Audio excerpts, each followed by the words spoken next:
بہت زمانہ پہلے کی بات ہے۔ فارسی سلطنت میں مکران شاہ نام کا ایک مشہور اور ایماندار بادشاہ حکمرانی کرتا تھا۔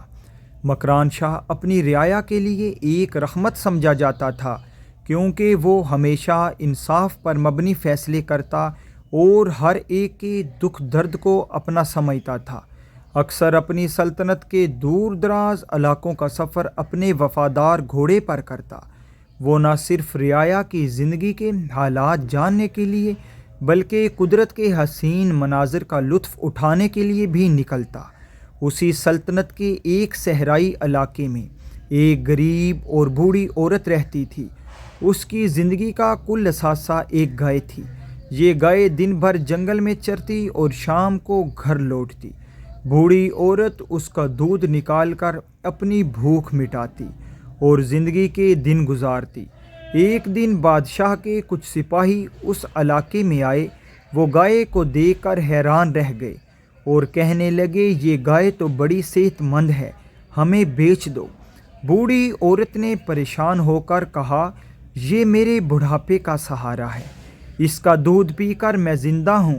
اگر گائے میں بیچ دوں تو میں کیا کروں گی؟ میرا کوئی سہارا بھی تو نہیں ہے۔ آپ جا کر کوئی اور گائے تلاش کریں، میں اسے نہیں بیچ سکتی۔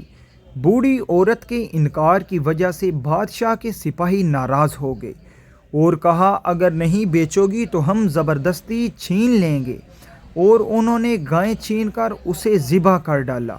بوڑھی عورت بے بسی سے دیکھتی رہ گئی۔ سپاہی اپنی فتح کا جشن مناتے ہوئے گائے کا گوشت کھا گئے، لیکن بوڑھی کے دل میں انصاف کی آگ سلگتی رہی۔ بوڑھی عورت آسمان کی طرف دیکھ کر بولی، اے اللہ، میں کچھ نہیں کر سکتی، تیرے سوا میرا کوئی نہیں ہے، مجھے انصاف دو۔ بوڑھی عورت نے بادشاہ تک اپنی فریاد پہنچانے کی کوشش کی، مگر غربت اور بے بسی کے باعث اس کی آواز دربار تک نہ جا سکی۔ دن مہینوں میں بدل گئے لیکن انصاف نہ ملا۔ ایک دن کسی نے بوڑھی کو بتایا کہ بادشاہ مکران قریبی پل سے گزرے گا۔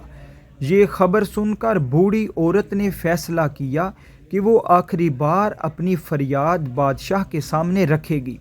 جب مکران شاہ کا قافلہ پل پر پہنچا تو بوڑھی عورت ہمت کر کے آگے بڑھی اور بادشاہ کے گھوڑے کی لگام تھام لی۔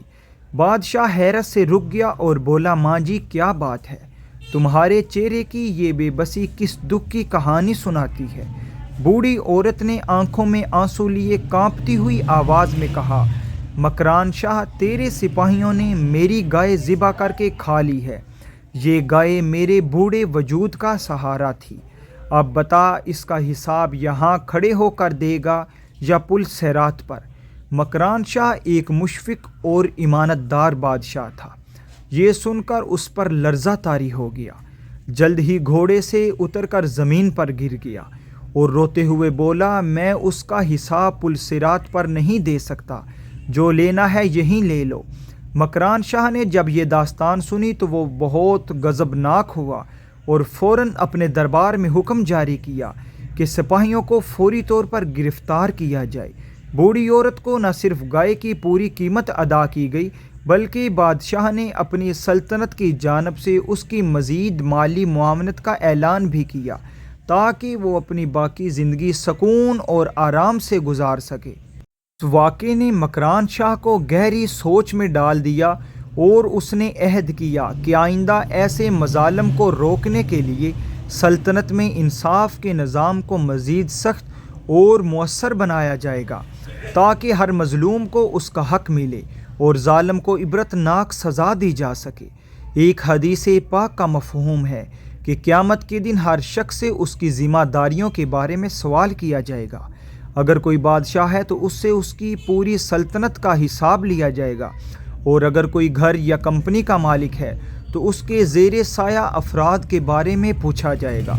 اسی طرح حضرت عمر رضی اللہ تعالی عنہ کا مشہور قول ہے، اگر دریائے فرات کے کنارے کوئی کتا بھی بھوک سے مر گیا تو عمر اس کے لیے بھی جواب دہ ہوگا۔ اس وجہ سے اللہ والے کبھی بھی بادشاہت کے پیچھے نہیں بھاگتے۔ یہ واقعات ہمیں ایک گہرا سبق دیتے ہیں کہ انصاف اور دوسروں کے حقوق کا خیال رکھنا ہماری زندگی کا اہم حصہ ہونا چاہیے۔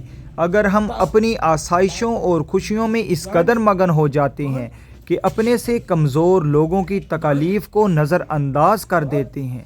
امید ہے آپ نے اس کہانی سے بہت کچھ سیکھا ہوگا۔